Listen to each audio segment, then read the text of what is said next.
Hello students, welcome to today's session.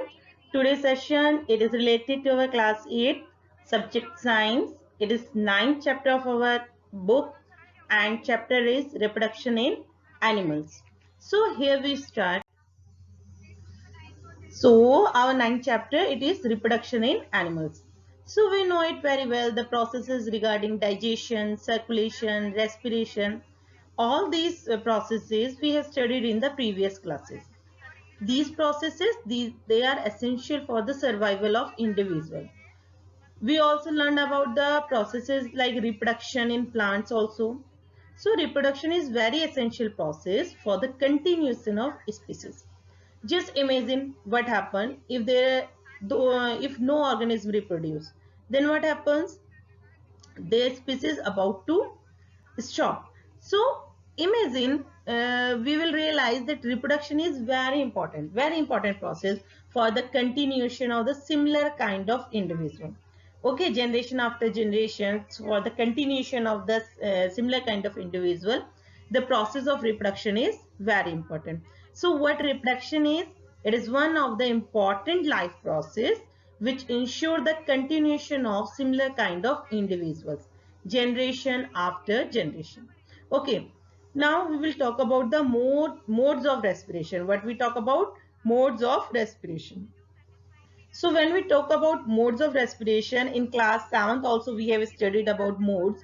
There are two modes of respiration, sexual as well as asexual reproduction. So regarding asexual reproduction we have studied in the previous classes also. Here we will discuss about the sexual reproduction. Okay, we will discuss about the sexual reproduction. So when we recall the topics regarding the reproduction in plants which we have studied in our class 7, what we have studied that plant reproduce sexually, have male and female reproductive parts. Okay, the plants which reproduce sexually, they have male and female reproductive parts. Okay, but in animals also males and females have different reproductive parts, or you can say reproductive organs. Like plants, the reproductive plants in animals also produce gametes that fuse to form the zygote. The process is same. It produces gamete and fuse to form a zygote. It is the zygote which develop into the new individual. Okay, the zygote that develop into the new individual. This type of reproduction, beginning from the fusion of the male and female gamete, it is called as sexual reproduction. Okay, so what sexual reproduction is? The fusion of male and female gamete. The type of production which starts from the fusion of male and female gamete. It is known as sexual reproduction. So now we will study about the process of reproduction. First of all, we are having the male reproductive organs. So the male reproductive organs include pair of testes, singular form you can say testes, two sperm ducts are there and a penis is there. Okay, so the testes reproduce the male gametes called sperm. The testes produce the male gametes which is called as sperms, and millions of sperms are produced by testes. Millions of sperms. Okay, so just see figure is given to here, that is a picture of sperm. Those sperm are very small in size. Each sperm have head, the middle part and a tail. What is having? Head, middle part as well as tail. So does it appears to be a single cell? But it is a single cell. Okay, with all the usual component, sperm is a single cell. So what are the male reproductive organs? Male reproductive organs are pair of testes, sperm ducts and a penis. Okay, now when we talk about the sperms, the testes produce the male gametes and they are called as sperms. Now female reproductive parts are there, organs are there. So the diagram is given to you for the female reproductive organs. They are the pairs of the ovaries, oviducts, the fallopian tubes, okay, oviducts and the ureters. So female reproductive organs, it includes ovaries, oviducts, fallopian tubes and ureters. And what ova is? Ovary produce female gametes.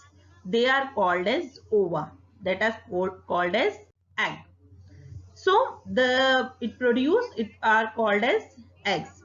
In human beings, a single matured cell is released into the oviduct by one of the ovaries every month. Every month, one oviduct is released. And what ureters do is a part where development of the baby take place. In ureters is a part where the development of the baby take place. Like the sperm, an egg is also a single cell. Sperm is also a single cell. Egg is also a single cell.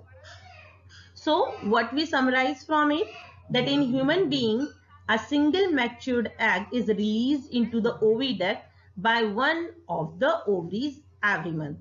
Okay, and uterus, it is a part of female reproductive system where the development of the embryo takes place. And both sperm as well as ova, both are the single cell structure. Now come to the point fertilization. What fertilization is? The first step in the process of reproduction is the fusion of sperm and ovum. Okay, it is the first step in the process of reproduction is the fusion of a sperm and ovum. When sperm comes in the contact with an egg, one of the sperm may fuse with egg. Each fusion of the egg and the sperm is called fertilization. So what fertilization is? Fertilization is the fusion of egg and the sperm. Okay, underline that line. It is important one. It is the definition for fertilization. That fertilization, it is a fusion of egg and sperm. So what happened during the fertilization? The nuclei of the sperm and the egg fuse and they form a single nucleus. Okay, during the fertilization, the sperm and the egg, they fuse and it form a single nucleus. This result in the formation of the fertilized egg, which is called as zygote. So what we discuss? We discuss fertilization, that what fertilization is. It is the first step in the process of reproduction. Okay, it is the fusion of sperm and ovum. So what happens? One of the sperm, it come in the contact with the egg. One of the sperm, it come in contact with the egg. And each fusion, the egg and the sperm, it is called as fertilization. So what happens during the fertilization? The nuclei of the sperm and the egg both fuse and they form a single nucleus. This result in the formation of fertilized egg, or you can say it as zygote. Okay, so you know that the zygote is the beginning of each new individual. Okay, zygote, it is the beginning, it is the starting for each new individual. So the process of fertilization is the meeting of egg shell from the mother and a sperm cell from the father. So in deep, when you studied about the fertilization, that what fertilization is, it is the meeting of an eggshell from the mother end and a sperm from the father. So the new individual inherits some characteristics from the mother and some from the father.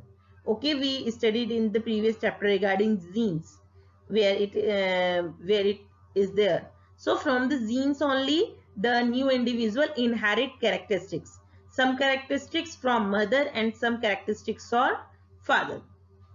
So when we can do some activity, then when we look at our brother or sister, see if you can recognize some characters in them similar to those of your mother or father. Okay, when you two siblings, you go with each other together, then other can easily recognize that they two are brothers or sisters, because they inherit the same characteristics from their fathers and mother, sorry. So fertilization, which take place inside the female body, it is called as internal fertilization. Okay, the fertilization, underline this line also, fertilization which take place inside the female body, it is called internal fertilization. So internal fertilization occurs in many animals, and those animals include humans, cows, dogs, and hen. So what we study is, we summarize the topics, that in human being a single matured egg is released into the oviduct by one of the ovaries every month. Then what happens? Uterus, it is a part of female reproductive system where the development of the embryo take place. What happens then? Both sperm and ova, they are the single cell structure. Then fusion of ovum and sperm, it happens and it is called fertilization. When fertilization take place, fertilization which take place inside the female body is called internal fertilization. Fertilization which take place inside the female body, it is called as internal fertilization. Now in the next topic, we will study about the external fertilization. So the fertilization which take place outside the body of female, it is known as external fertilization. Okay. And what happens during the fertilization? The nuclei of the sperm and egg, they are fused to form single nucleus. And this fertilized egg, it is called as zygote. So, when we talk about the external fertilization, so external fertilization, when just see one activity is given to you, that you visit to a pond or slow flowing stream during the spring or rainy season, you will find the cluster of frogs egg floating in water. Write down its color and size of eggs. So the structure is like it. Okay, the floating eggs of the frogs. So during the spring or rainy season, what happens? Frogs and toads, they move to the ponds and slow flowing streams. So when the male and female come together in water, what female do? It lays hundreds of eggs. Unlike the hen's egg, frog egg are not covered by shell. They are comparatively very delicate. Just see, they are not covered by cell. They are very delicate. A layer of jelly is there which holds the eggs together, and it also provides the protection. Just see the kind of eggs. The jelly, it provides the protection to the eggs. Now, as the egg laid, what happens? The male deposits sperm over them. After the egg laid, the male deposits sperm over them. Each sperm swims randomly in water. Okay, each sperm, they swims randomly in water with the help of their long tail. So the sperm come in contact with the egg. When the sperm swim randomly in the water, then they come in contact with the eggs, and this result in the fertilization. So this type of fertilization, in which fusion of male and female gamete take outside the body of female, it is known as external fertilization, and it is very common in animals such as fish, starfish, etc.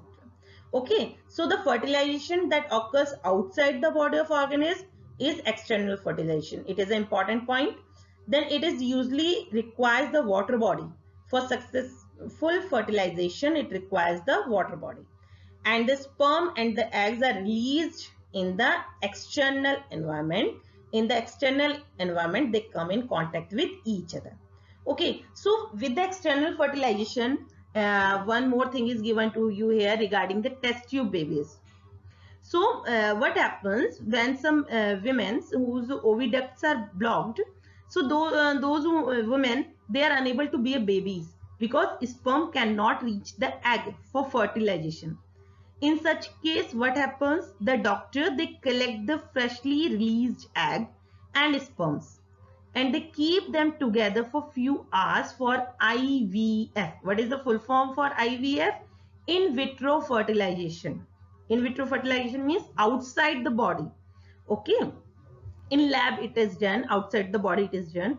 So in case fertilization occurs, the zygote is allowed to develop for about a week. And after a week, what happens? It is placed in the mother's uterus.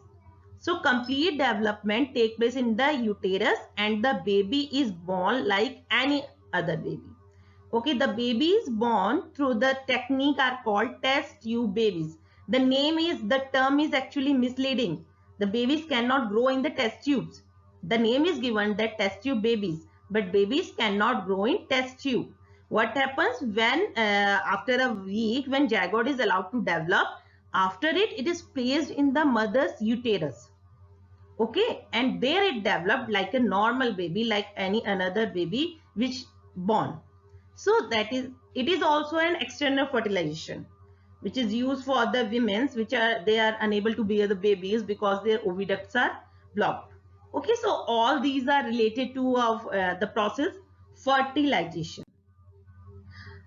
After this chapter we will study it in our next video. Till then, thank you, take care.